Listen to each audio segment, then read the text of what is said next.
Well, hello, this is Never Seen It. My name is Trent. I'm here with my wife Betsy. We talk about movies we haven't seen yet. And today is our 150th episode, not movie, episode.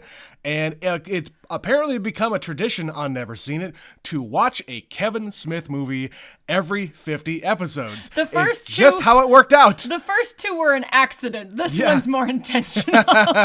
Yes. The first one we watched was the original Clerks. That was not on a 50. Then we watched Mallrats on episode 50. We watched Chasing Amy on episode 100. And now it's 150. Today we are watching Clerks II. Yes, we are. Betsy, you have not seen this movie. No, as we have touched base every single time we have watched one of these Kevin Smith movies, I have an absolute blind spot for everything outside of Dogma and Jay and Silent Bob. Yeah, Jay and Silent Bob Strike Back. Correct. We have not seen the reboot. There's a few we have not watched, but we've pretty much checked off everything from the beginning of the View Askew universe until now, save Clerks II. Yeah. And I have not watched it because I hadn't seen Clerks until recently. Right. Why would you watch Clerks 2? And we would have covered it if you had watched it since then. So, Betsy, what do you know about this sequel? I know pretty much nothing. Okay. I can safely assume it's the same two characters from Clerks, the main two guys. Yep. And then Jay and Silent Bob are going to show up. I also know that they don't work at the same store anymore. They work somewhere else, I think. Do you know where? Is it the place from Dogma, the restaurant? It is. The Moobies. Because I've seen like the poster where they're wearing matching uniforms. Yes. So I know that Rosaria Dawson makes an appearance in this. Yes. So she enters the series. Yeah. I suspect this is going to be tonally very different from Clerks, in so much that by this point in his career, he had already done like Jay and Silent Bob and Dogma, and those are stylistically different than his earlier stuff. He kind of matured as a filmmaker. So in Clerks, it is basically what? One location? Essentially one location. It's a bunch of vignettes of these two guys who just hang out at these crap stores. Right. And, it's not some, like, deep meaning, but there is some storytelling here about, you know what? Maybe you're better than just being, like, working for the man, so to speak, and working for a crap wage at a crap job. It's also abstractly based on Dante's Inferno. It is. Which is why his name is Dante. Yes. And I don't know why these two guys who by this point would be pushing middle age are still working crap jobs, other than they're really just not motivated individuals. Why they're suddenly working at a movies. Well, let's get a little bit of a recap here. When last we left Randall and Dante, Randall is the other guy. Randall, yeah. We left them. They were still working at the Quick Stop.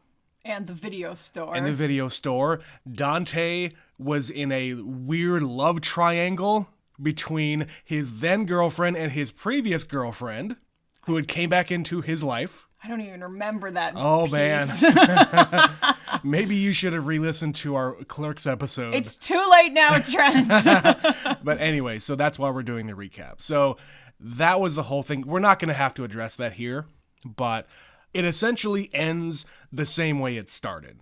It's Dante being at work. He's not supposed to be there today. Nothing has advanced at all. There's no growth here for the most part. But Randall's the one who is basically berating Dante. Dude, you should just shit or get off the pot. Stop complaining about being in a shit job and go off and do something with your life. And if you don't, stop complaining. I'm happy with where I am. I'm happy with doing a shit job and getting paid shit money. I can still survive. But of course, by the time this movie got made for Clerks II, I have to assume the gig of working at a video store was already going the way of the dodo.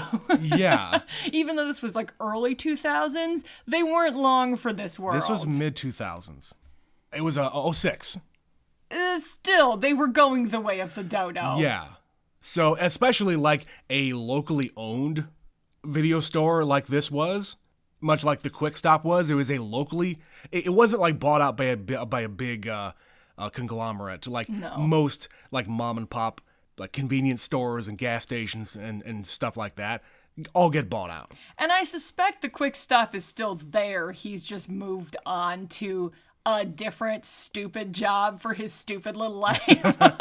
Or they were forced into it by some means. Yeah, I genuinely don't have a clue. Okay. I think mostly the most interesting thing about this one is going to be that it's going to be in color. Because the other one isn't black and white. It was very much an artistic choice and a financial choice because black and white film was cheaper back in like 2004, whenever that movie was made. 94. 94, I'm sorry, yes. Yeah, and it's just going to be shinier in that regard. Sure. And probably more comedically in line with Jay and Silent Bob, but maybe not so slapstick as that one was. Like, that one's just absurd for the sake of being absurd. Yeah.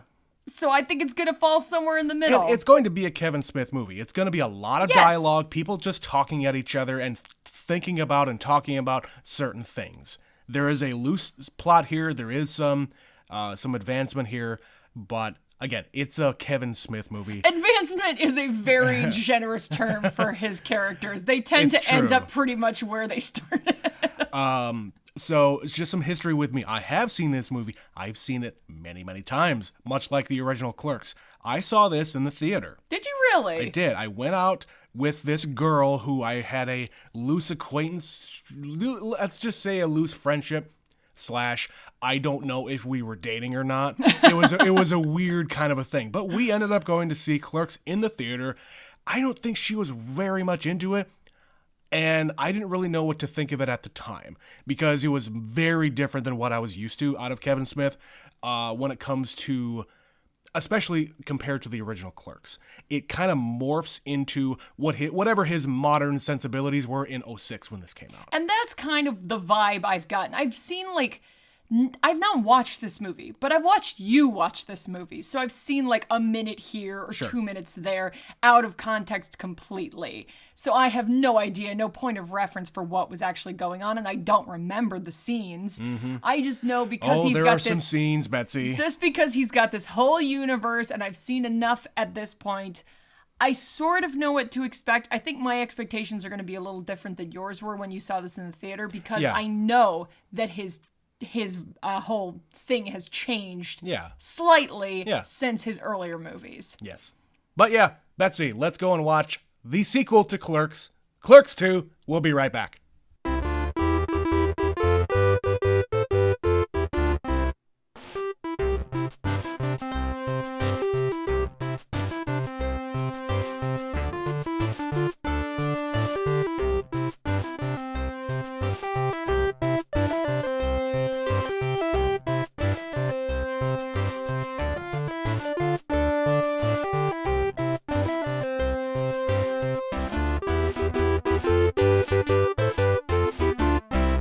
And we are back.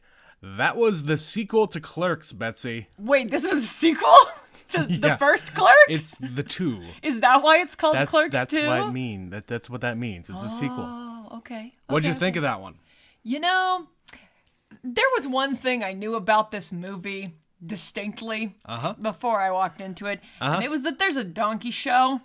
And that sort of sets your expectations for what the tone of this movie's gonna be. You didn't mention that in the intro. I mean, how does one just casually throw in a donkey show into a conversation? I've got an answer for you. Okay. Practice. All right. I will work on practicing that for future reference when I need to throw it into conversation casually. Indeed. But yeah, that is what I knew. The one distinct thing other than movies. All right. That's what I was expecting coming into this movie, is that kind of a movie. Mm-hmm. And then Kevin Smith coming in here, making me feel things about love and friendship. Yep. And all the warm feelings in my heart. It's like, you know what, you son of a bitch. You tricked me. You tricked me. It's almost as if he grew up too and started feeling feelings. I thought I was going to get some nonsense, and then I was feeling things, and I don't care for it. But this is also around the time like he made Zack and Miri Make a Porno, which is another one of those movies where, based on the title, you would think this is going to be the pony show again. Donkey show. And by the end of that one, you're feeling feelings. And so he had hit this point in his career where you have grown to know these characters. Yep. You care about these characters. And now he's like, guess what? They've grown up. I've grown up, and you will all feel emotions with me as we revisit this thing that's very near and dear to my heart. By this point, Kevin Smith was a father. Yep. In fact, his own daughter was in the movie. His whole family's in this movie. Yes, his wife and his daughter were in this movie. If you didn't catch it, his daughter is number one named Harley Quinn Smith, and she's the gap-toothed little girl in the window during the sad montage. Who waves at Dante. Who waves at Dante, yes. Yep. Yeah. So yes, that is what I was taking away from this. And it's funny, and it's stupid, and it also makes me feel feelings. And that's okay. You know, going from the first Clerks movie, you weren't going to get any of that stuff. The deepest stuff that was in the original Clerks is when they referenced it here. Shit or get off the pot. Stop complaining so much and do something about it if you're that upset. Well, and as I said in the intro, most of his characters just sort of, up to this point, they aren't very advanced from where they began. Yeah. Like, they make a little progress, but they don't progress very much. And in this one, you think, oh, the only way Dante's ever going to get out of his rut, that he's ever going to change his life, is to do something drastic that he doesn't actually even want to do that much. Right. And by the end, they figure out, well, maybe we're destined to just be together and be best friends and work for ourselves and make, bad decisions together, but as our own bosses. Realizing that this works. Yeah. This works. This relationship works. We just need a financial partner. And guess what? These guys are always there. And you may not be like buddy friends with them, but you like them. Jay and Silent Bob are going nowhere. Like, you had to change careers because the Quick Stop burned to the ground. Right. And they followed you. Mm-hmm. They followed you to the movies. Do they need to be there? No. But they like you just as much as you pretend not to care for them. Yeah, you find a place where you just don't care, where the people there don't care that you're there. And if anybody's going to get them in trouble, it's like outsiders, the cops. And the cops don't really care either. No, and we talked about this, I think, when we watched Clerks, was some of the best jobs we ever had were when we didn't work that hard, but we worked with our friends. Yes. Those are historically the best jobs. And people who go into business with their friends, it's a crapshoot. Because sometimes people who have never worked together, but they're friends and try to work together, it doesn't work out because they don't mesh that well. But when you meet at work... As business partners. Right. Yeah. When you meet at work, it's different because you already know what this person's work ethic is. Mm-hmm. You already know how they are on the job. Right. And you know what their skill set is. Yeah. Yeah, you can assign them to different things. You play up their strengths. You can complement each other. Mm-hmm. And even though these guys are in their 30s and have thus far accomplished basically nothing in their entire lives. Right. They're also best friends and they love each other. And we got a speech from Randall, who's a schmuck. And he's like, you're really going to make me do this? And he has to admit he is a human being with emotions. Right. On the verge of tears, Randall finally... admits his emotions, his deeply held emotions. Right, and feelings for Dante. He tells Jay and Silent Bob to cover their ears. Cover your ears. I don't want anyone to know that I'm admitting I'm a human. You're my best friend. I need you. I don't want you to leave. Please don't go. Well, and that was kind of what they were setting up, so I sort of figured that was coming, because when they go blow off steam, they're at the go-kart races, and they're just, like, smiling and having fun, and it's like a best friend kind of montage. And then later, he just flat out says it. you told me you were leaving, and Yeah. it took me by surprise, and I don't know who I am without you, and I don't know what I'm gonna do without you. Yeah. And just think about anytime your friends have moved away, it fucking sucks. It sucks for your friends to leave. Yeah. And you don't get to see them every day. Seeing your best friends every day is a gift, and most people don't have the luxury of 33 years Right. with the same person. So for him to be like, I'm moving from New Jersey to Florida and I'm never coming back. As if it's nothing. As if Like, nothing. They touch on this a little bit where, the person that he is marrying doesn't like New Jersey. And They're if from there's New Jersey. if there's anything that is a constant throughout all of Kevin Smith's movies, is that he loves New Jersey. Born and raised. Exactly. He will never leave. Even though he's like in California now. His I don't heart know where lives he in is. Jersey. Fine. But yeah, that's the thing. She doesn't even like New Jersey. She wants to move down to Florida where her parents are going to take care of them. They're going to buy them a house. Give them everything. Give them a business to run and just reap all the benefits. And he doesn't have to do anything for it. And it suits him because he is not an ambitious sort. So to be given Sure. things is perfect for him. But he still has to work. That's the thing. He does, but he didn't have to work to get it. Right. He knows he's got a job on the table. He Exactly. knows he has a wife in the works, and he could just show up and continue to live because he figures this is the best he's ever gonna get. Right. And they keep on saying it. They don't, he has a hard time making decisions, and every other decision is made for him.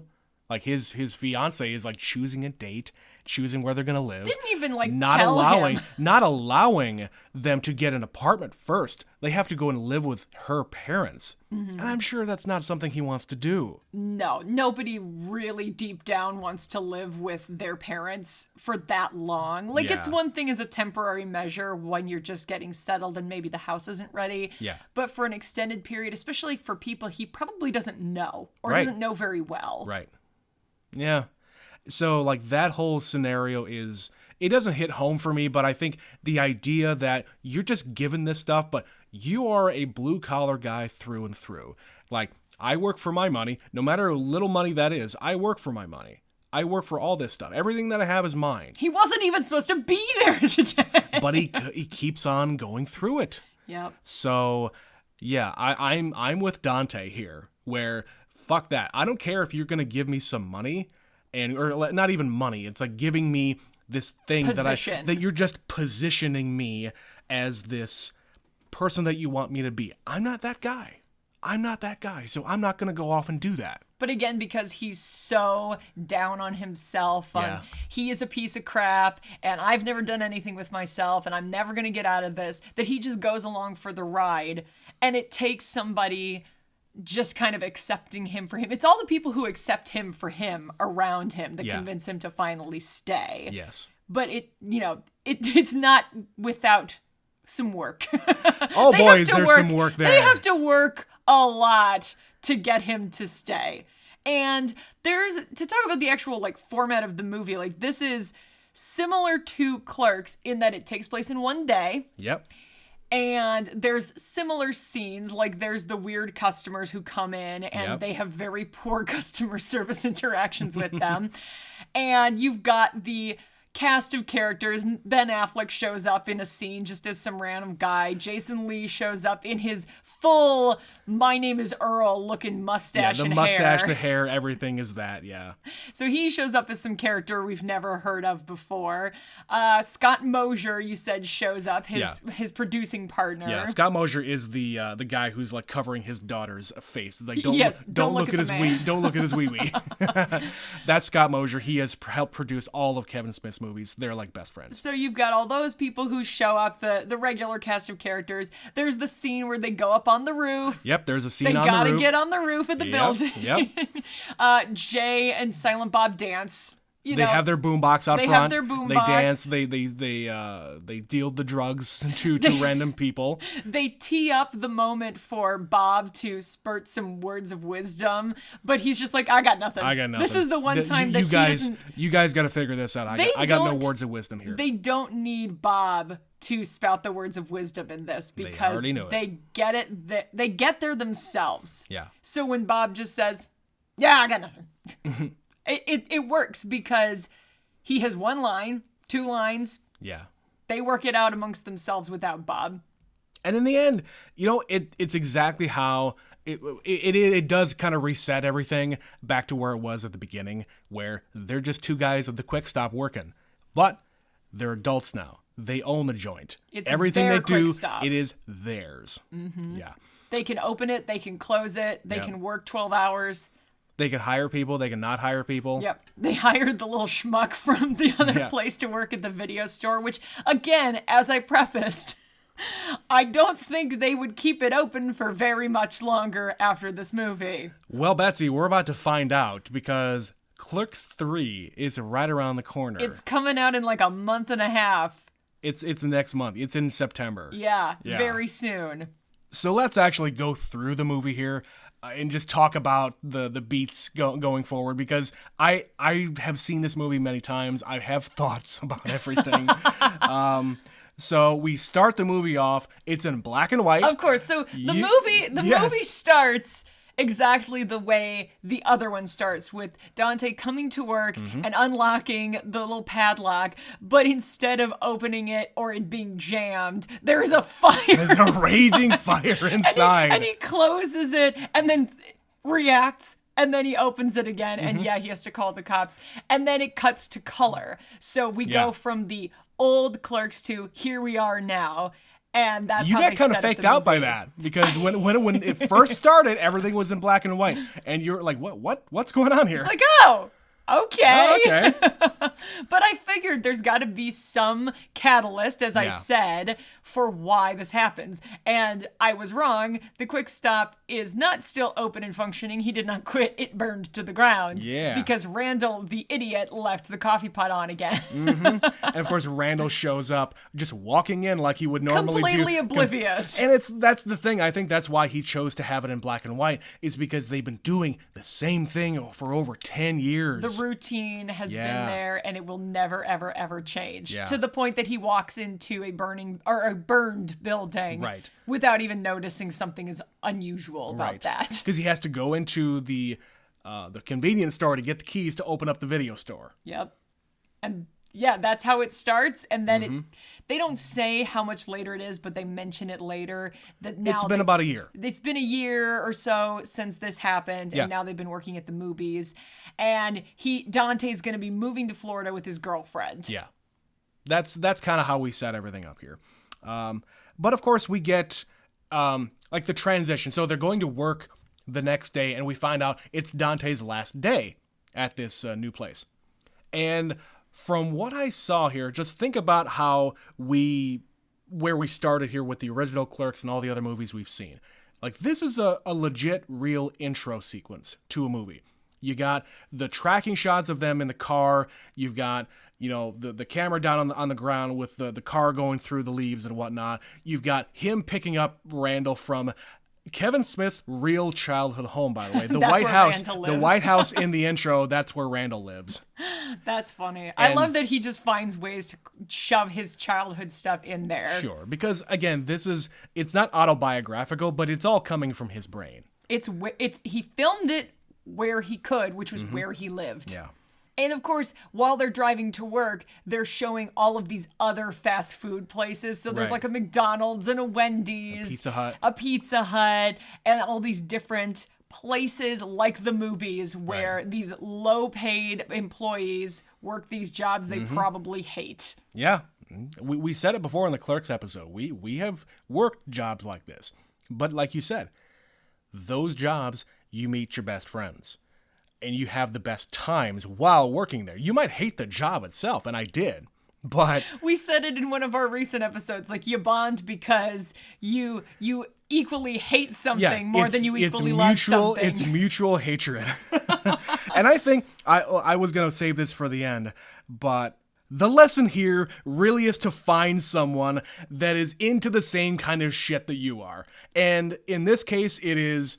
him finding Randall to be his best friend, him finding Becky to be his new bride. Like, they have the same kind of brain. They found each other in the same situation. Yes. Because they all are cut from the same cloth. Yeah, the same admirations and the same hatreds of things. Hi, Betsy. Hi, Trent. Let's continue this podcast that we're doing together. But yes, it is Kevin Smith's wife, Jen is her name, Jennifer Schwalbach, playing Dante's fiance. Mrs. Hicks, as the t-shirt says. Yes. And she's this like bubbly and like too excited to be getting married like type of person. She's too excited to be getting out of New Jersey. I think too. the rest of it is consequential. Yeah. Yeah, she hates New Jersey. Her family's rich. They're going to take care of them once they get down there, and she cannot wait until this happens. But she also genuinely seems to like this guy that she has hooked herself up with. Right, and we said it in the intro, like all these, like there's always a love triangle with Dante. They literally What make the a hell? joke about it. You always Right. have two beautiful women throwing themselves at Right, you. fighting over you schlub of a person. All these jokes calling him ugly. He's not ugly. He is just not He's conventionally handsome. unconventional. Oh, shit. But yeah, we get the opening sequence of them opening up the restaurant. And a little bit later, we get Elias, the teenager. The 19-year-old nerd. Oh, he's a fucking super nerd. Who knows nothing about anything. Yeah. And the fact that they managed to throw in an entire conversation about the upcoming Transformers movie, which contextually Yep. is a real thing. Yeah, and they made a fuckload of those movies. Yes, they Movies did. I have not seen and I will not see. Yeah, you will. I'm going to get you to watch Transformers. You're going to hate it. I know It's nothing. going to be great fun. I know nothing about Transformers. Who the fuck cares? I don't They know were- anything about so many of these movies we've watched. It's more fun that way. They were before. They would be more fun if it was actually of my time, because it like Transformers was an early '80s thing. You missed the boat on Yeah, Transformers. I was born in '84, so. But that- you at least my thing was Ninja Turtles and You- Power Rangers. you at least get their jokes in this movie when he starts going off course. about Lord of the Rings. Right, Which and is like- his favorite thing, and how dare you disparage The trilogy. trilogy. But of course, Dante and Randall are from a previous generation where the only trilogy was Star Wars. Yeah, so they have like a Gen X and I guess millennial. I don't guess know how Elias you would is millennial, yeah. categorize In those 06, he was two. 19. Yeah, he's a millennial. Yeah, those two are having a fight about which trilogy is superior. Right. And like, this is later in the movie, but yeah, Randall has his little diatribe about the whole trilogy was just a bunch of people walking. Here's the first movie. Here's the second movie. And the third movie is the same thing, walking and then dropping a thing in a volcano. But then it's point, counterpoint, and they're like, they gave Peter Jackson the Academy Award for Best Director, something that George Lucas has never and will never have. And they make fun of Hayden Christensen's acting in that. I feel like Kevin Smith has some thoughts. Apparently, that whole thing where Randall said that is a verbatim Almost verbatim transcription anyway. of a rant that he did on stage somewhere. Of Kevin Smith? Of Kevin Smith. Really? Yes. Yeah. And watched- he put it into the movie. We've watched one of his specials where he just gets up. He does the thing that Henry Rollins does where he Yes. occasionally goes out and he does these talking tours. Yeah. But It's not stand-up comedy. no, literally the one we watched, he takes a question from the audience. He Yeah. takes one Yeah, question. It's set up as, okay, this is going to be a Q&A thing. You get No. somebody going up there, getting the microphone, asking a question of Kevin Smith, and then Kevin Smith proceeds to have his entire, 90 minutes on stage, quote-unquote, answering this one question. But it just becomes an entire thing. Yeah, and it has nothing really to do with the question. So it doesn't surprise me in the slightest that he could do God knows how many minutes Yeah, just a riffing huge on diatribe, yeah. the Lord of the Rings.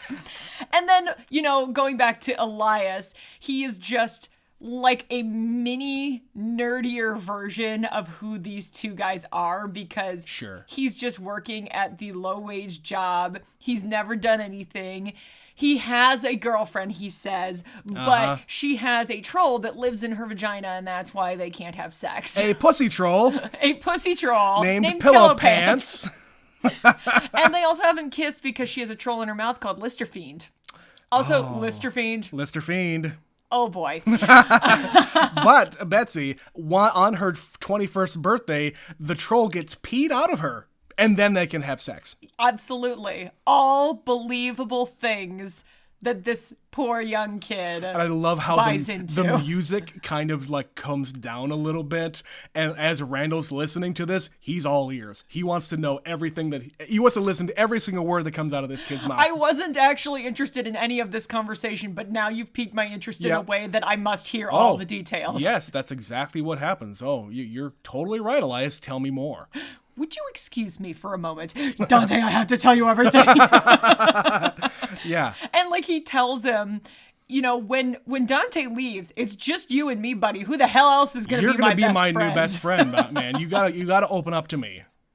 And this is who he's dealing with. So that's an interesting choice. He just makes best friends with whatever idiot is standing around. Yeah. So there it is.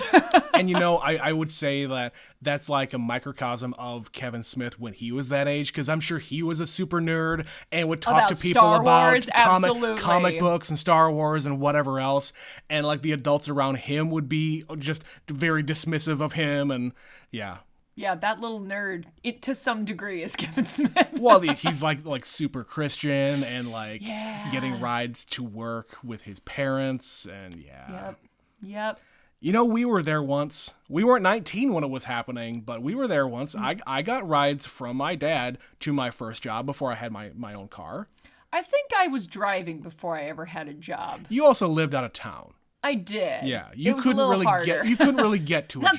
I couldn't get to a job. I couldn't walk 12 miles one way. No. Not in those days. I could do it now, maybe. Right. I mean, I could have ridden my bike there, I guess, but no, it just didn't make any sense. But I only worked like 3 to 4 hours a night. I was a busboy. Come on. What? Yeah. We were peons in our first job. Of course, everybody should be. Yes. If you are getting some great job when you're 16, who the hell are you? Yeah. And I don't even think that parents should encourage you to get a better job than just going to McDonald's or whatever. You should be a low-paid schmuck like the rest of us. You need to learn how that whole thing works, whether your parents have money or not. One, to have more respect for the people who do those jobs. Yeah. Because it is not their fault if things go wrong. I assure you, no one hates that place more than they do. Yeah. And at the very, very end. So be nice to the low-wage employees. Yes. At the very end, as it is revealed that they have the quick stop and whatnot, as the camera's pulling out to end the movie, there is a sign there that actually was the tagline to the first Clerks. They just didn't talk about it much. The sign says, "Just because we serve you doesn't mean we like you." And yeah, that's the whole thing. We're taught as customer service people to be nice to the customers because they want the customers to come back. But you also have places that are known for being like rude to customers intentionally. And I think I would maybe like that maybe once. I went to a restaurant like that in Chicago where the whole thing is the waitstaff makes fun of you. Yeah. And I don't really remember much about it because I was like 17. Yeah, I wouldn't want to do something where they make fun of you. I wouldn't mind like being, if they were aggressive. Like, what do you want in your fucking steak? Or whatever. Yeah, if you were swearing at me, I could get on board with that. I can deal with that. Listen, I don't have all fucking night. Give me your damn order. Right, that kind of a thing. Like, make a performance out of it. Mm-hmm. Don't be mean to be mean. So what you're saying is drag brunch. You want to go to a drag brunch. What the fuck is a drag brunch? You don't know about drag brunch, No! Trent? It's where drag queens serve brunch, but they're sassy drag queens. I mean, I like brunch. So, sure, why not? They're just, they're what you are describing. They get to be sassy to you while they take your order. All right, fine. Sassy is better than being mean. Well, I don't think they'll be mean. I think they'll just be mean enough. Fair enough. Let's get back to the movie. But we have one more character that we haven't talked about yet. Becky. Becky gets to come to work later than everybody else because she has to close up shop. Because she's the manager. She's Miss Manager. She shows up when she wants and she leaves when she wants. Pretty much. That's the joy of having that job. And I don't know if this was just an intentional thing, but she drives a classic Mustang. Did you notice that? I didn't see exactly what it was because they don't show it too often. No. But yeah. It's a nice looking car. Yep, she drives a classic Mustang. Yeah, and he drives what I assume is the same piece of shit he was driving 10 years ago in the first Clerks. What is it, like a Cutlass Supreme or something like that? Some crap car like that from the early 90s. That's the shit I used to drive. Everybody my did. first couple of cars were like Buick Centuries and Buick LeSabres. In the late 90s, early 2000s, Yeah. we all drove some early 90s piece of garbage. Mm-hmm. But yes, Becky is played by Rosario Dawson, who is the only named star, quote unquote, of this movie. Because this is the first time Kevin Smith was given a budget. And you can tell this, first of all, by her presence here. Yep. And secondly, they have really well-known licensed music in this movie. They do. Like, it starts off with a David Byrne song. You get the Jackson 5 and a fucking dance number in the middle of the movie. It's a fucking flash mob. Alanis Morissette is played in this. Oh, Alanis Morissette was in Dogma 2. I She got know, a song in there too. But you still have to pay the music rights It's to true. feature these things, which up to this point, he kind of never did because he didn't really have the budget for it. Yeah. That all being said, talking about Rosario Dawson, there was a process here to get to who this person was, who was going to play this. The actress? Yeah. Okay. There's going to be a process here to get the person cast. Rosario Dawson was not the first choice, and maybe not first choice, but they had a list, like most directors do, most casting agents do. She wasn't on the short list. She was on the list, of course, but there were other people that they were approaching first. One of them being Bryce Dallas Howard. Interesting choice for 2006. But she turned them down, but it wasn't because she didn't want to do it, or she didn't like the script or anything. She was going to be in M. Night Shyamalan's Lady in the Water. And she was contractually not allowed to say that she was cast in that movie. Which really, in retrospect, Trent, you haven't seen The Lady in the Water. I have only seen one Shyamalan, and we've covered it. But I'm going to tell you right now, I don't know that she made the right call when she turned this one down. Yep. But I don't know how I'd feel about her in this role. I don't know if she's... I haven't seen enough of her in other movies. I haven't seen her, like, swearing and lazy and dirty. Sure. Another actress was Ellen Pompeo. Also, circa 2006, she was a little 2006? occupied with some other activity, I seem to recall. Well, she was just like starting the pilot season, the first season of Grey's Anatomy, and she's like, "Well, it's a starring role, and I don't know if it's gonna go anywhere, but if it does, it's gonna be a long-term thing for me," and blah blah blah. And now she never has to work again. And now it turns out that was a great decision on her end. Yep. Yeah, she made an all right decision. Yeah. Yeah, she I'm not going to judge for turning this movie down. Right. Liv Tyler was another one. Of course, she was also in a Jersey Girl, which I think came out. That was before this one, right? It was a little before this one, yeah. Yeah. So they already had Liv Tyler in a View Askewniverse movie. Well, that one's not technically View Askewniverse. Yeah, I guess Jay and Bob is not in it, but still, it's a Kevin Smith movie. Still, she didn't want to do it because of all the dialogue. She didn't really want to do all that stuff and be involved in the conversations and whatnot, and we'll get into that. And the last one was Rachel Weisz. Again? Yeah. What the hell? And the thing about her is that they just couldn't get a hold of her. Like she just didn't pick up the phone? Something like that. Or like her agents were like either did not want to tell her about it, or... Yeah, I don't know, but she was incommunicado. I would buy that because I think this is around the same time she won an Academy Award, and what Academy Award, like fresh off of it or about to win it. Yeah. Who's gonna go and say, "Oh, go do Kevin Smith's first major budget movie"? Right. That is a sequel to something from 10 plus years ago. Right. And then finally, they did end up going with Rosario Dawson here, but she was a long shot because she was on the uptick. Yeah. In Hollywood. And the only reason why she did it is because she said mainly she wanted to see how they did the donkey show. I'm sorry. She did the movie because she wanted to see how they I gotta would see film how that. I gotta see how you're gonna fucking pull this off, man. Because you don't see anything. That's how they pull it off. Of course. They edit around it completely. It's all the reactions. You don't see a thing. No, it's and all you're not how, supposed to. It's all how the other people in the room react to what they're watching. Yeah. I'm glad she took this role because she's really good in this movie. She really is. I think she fits so well with these guys, and you kind of have to be another one of those guys in order to fit in. Yep. She's one of the bros, as it were. Right. And she fits in with Dante so well, and they have really good chemistry. I could not have picked a better choice. No, I think they work really well together, and it doesn't take very long watching this to see, okay, these guys are just friends, but they're clearly more than friends. And then they just sort of slip it into the conversation that, yeah, these two hooked up not that long ago. Mm-hmm. But we're not going to talk about it. We're just going to move on. Like, it happened and they just went about their day. And if she didn't get pregnant, they probably would have just parted ways. Yep. She never would have told anybody that had happened. Yeah. He never would have told anybody. Yep. Like, he didn't even tell Randall. That was a big old secret because he was already, if not engaged, certainly dating this woman. Sure.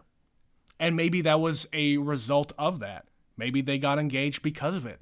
Maybe. That he felt guilty. Like, oh, I have to commit to this other person all the way if I want this to work. It strikes me, though, that he doesn't feel guilty about this. No, because he really does love her. He even does his special thing, Betsy. His special thing. His special thing that he also did with his other girlfriend in Clerks I. Painting nails. I didn't remember that at all. I know you didn't. But yes, she is all giddy about him painting her toenails. And, you know, maybe this was a nod to Quentin Tarantino, but there is a foot shot right on screen. Feet! Speaking of Tarantino, he showed a rough cut of this movie to Tarantino. He said the best part is when Becky confesses her love for Dante while the donkey show is happening. That was Quentin Tarantino's best part. And they start making out, and like Jay says, who's getting turned on like this at and a then donkey show? Elias is in the corner doing his business. This is one of those movies where not a lot goes on, but also there's enough to move the plot forward. Yeah. At a pace with which you had to pause it for a second. I was like, holy shit, it's almost over. Yeah. Yeah, it moves quickly. And then everything resolves itself very quickly. So they have this big going away party, and he thinks the building is on fire again. So he calls the cops, but they're having a donkey show. But then everybody shows up and confesses their love for each other. But then his fiance shows up and with a cake. Throws a cake in his face. And Jay goes over there and says, "Oh, congratulations! I heard you were expecting or something." Because he only heard half the conversation. He only heard half the conversation, of course. And she finds out that Becky's pregnant, and oh man, you should throw. Jay says you should throw that cake in that two-timer's face. Here, throw this. And yeah, she leaves, and everybody gets arrested, and they have a deep conversation in prison about why everything has worked out for the best. Including the guy with the donkey. He misses his donkey. I miss my donkey. Interspecies erotica. That's right. This is not bestiality. No, we're not discussing that at all. No. So, yeah, it's just sort of vignettes of things because that's what Kevin Smith does in these movies. Yeah, and then we get the big payoff in the prison scene of them laying everything out.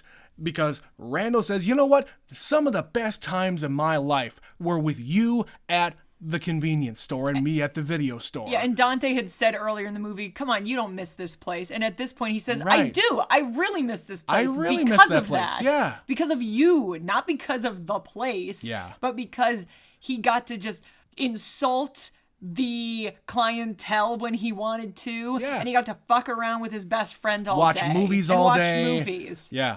That's like the best kind of a job. Like there's no consequences. If I could make a living doing that, you think I wouldn't do it? Absolutely. I think everybody would. Support us on Anchor.fm. Click the link. Anyway, that's at the end of the episode. Or now. It's fine too. That too. Anyway, yeah, I would love to do something like that where I could actually make a living. And whatever meager living that these guys make, you know what? If you can be satisfied with what you're doing with the people you're doing it with, who cares? Why do you think Jay and Silent Bob have the best life? Because they say, oh yeah, we've got $50,000. Right. Because they just peddle drugs all day. Sure. And stand on the sidewalk with their best friend. Yeah. What and, else do they have around. to do? Yeah. Lend them the money. You're going to make $50,000 pretty easy. I mean, not only do you have to buy the place, you have to fix it up again. Yep. And there's one thing we haven't touched on yet, but they have a title card when they first appear that says the new and improved Jay and Silent Bob. Yes. Because at the beginning of the movie, when they are asked where they've been, they got arrested and sent to rehab. Yeah. So Jay and Silent Bob are sober. And I They're have clean. to assume this is because of Jason Mewes. Yes. Jason Mewes did end up going to rehab himself. And About this time. yeah, and Kevin Smith told Jason, you're not going to be able to play Jay again until you get clean. And this is the result of that. I hadn't considered it, but the timing completely checks out. Yeah. Where he let him do this, he let him be in Zack and Miri Make a Porno, and he's been in everything since then, I suppose. Not Yes. that I've watched it. Right. They made an entire another Jay and Bob movie that we haven't seen yet. Yeah. So yeah, it completely makes sense that the two of them are now sober, and I hadn't thought about it until just this moment. You think it's just a gag for the sake of the movie. Oh, no, that's real. But that's real, and I assume they will keep peddling their wares, but they will not be shown on screen. Henceforth, Partaking. Yes. Yes. Because this is how they make their living. Yeah. Just taking advantage of other schmucks.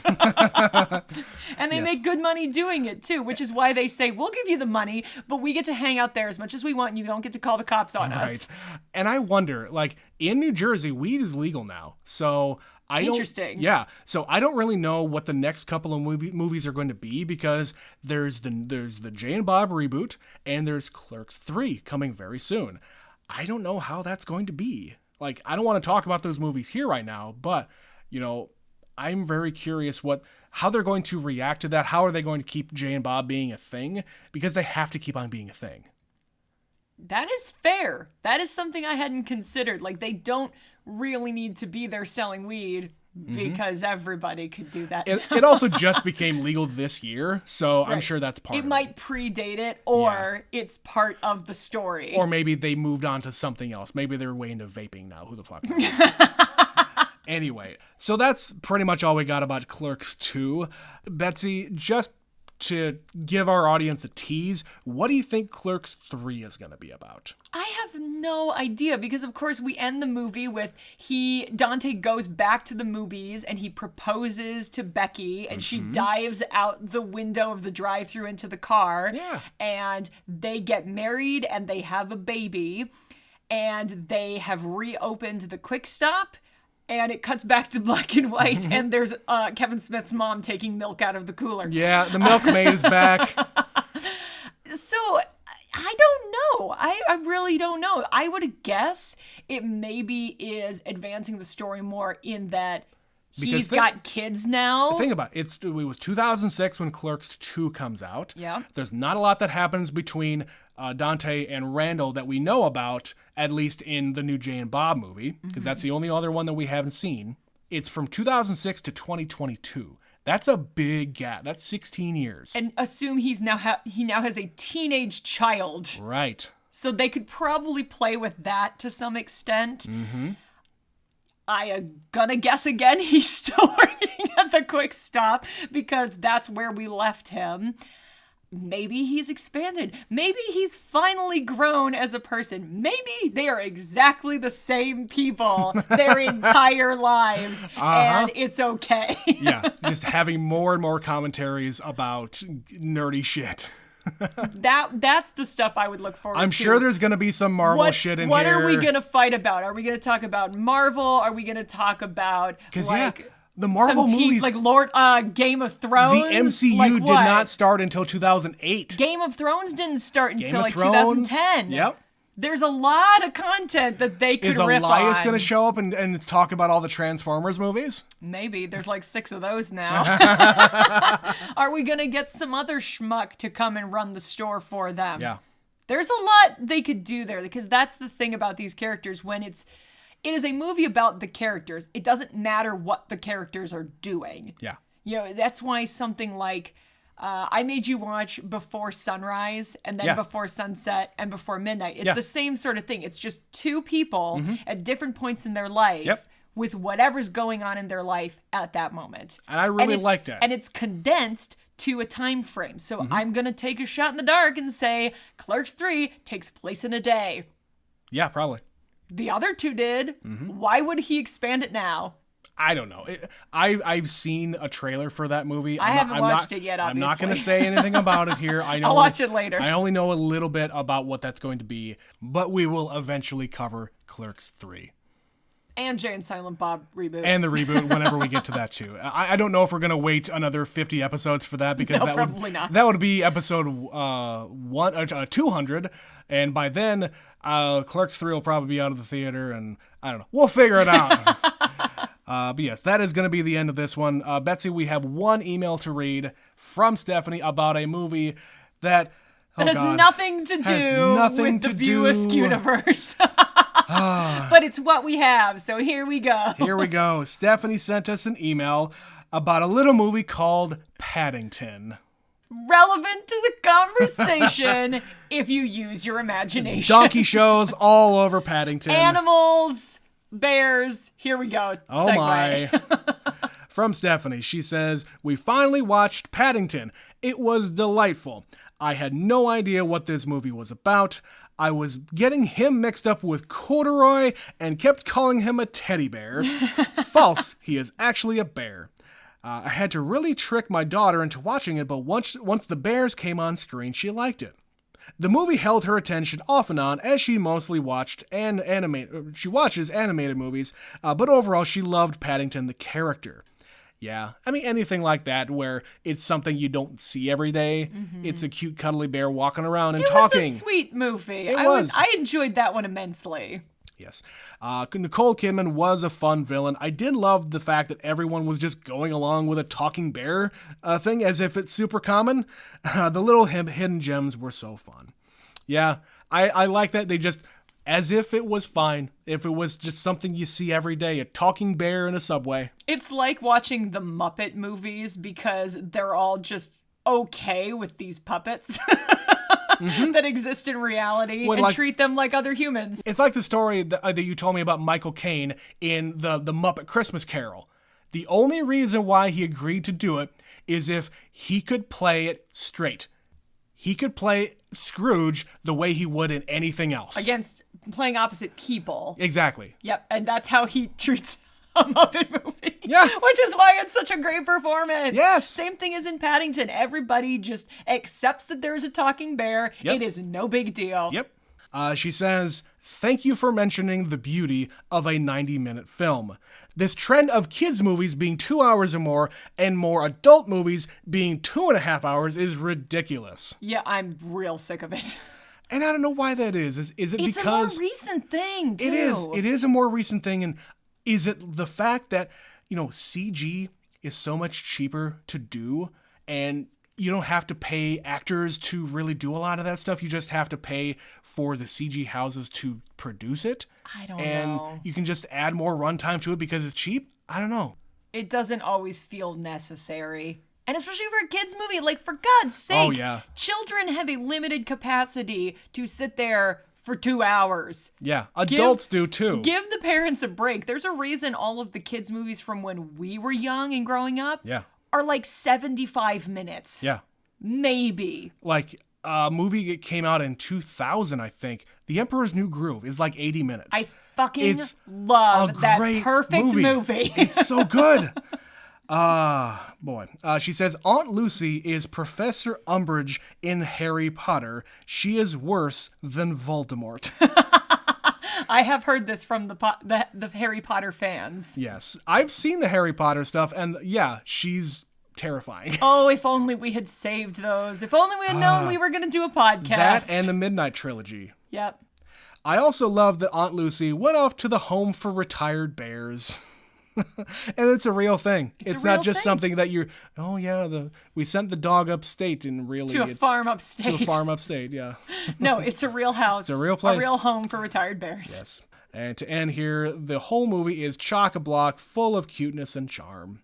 Love you guys from Superfan Stephanie. Thank you, Stephanie. Thank you, Superfan Stephanie. Well, that is going to do it for this episode of Never Seen It. If you want to email us about all the Kevin Smith movies that we've watched, any of them that we haven't covered but we know we've watched, or just movies in general, email us at neverseenitpod@gmail.com. Follow us on Twitter, neverseenit_pod. We have new pages on Facebook and Instagram as well. Those are Never Seen It Pod 1. Betsy's been posting a bunch of stuff on there, like giving little previews and hints and whatever else about what we've been doing, and another way to engage. Anniversaries. It's called engagement. #engagement, as they do on the social medias. But like we mentioned before, if you want to help support the show and maybe we can quit our jobs and just do this full time, that'll never happen. Click the link in the podcast description. Take you to a page on Anchor. Throw us a buck on there. We would very much appreciate it. But this is the end of the episode. We have one more episode in our Nicolas Cage-a-thon, whatever the hell we're calling it. We have not come up with a name, nope, and we're coming to the close. And we're not going to. We have one episode left on that on Sunday. After that, we don't know. Whatever we want. Whatever we want. You know the drill, kids. Yep. But yes, this has been another episode of Never Seen It. My name is Trent. My name is Betsy. And we will catch you next time. Bye.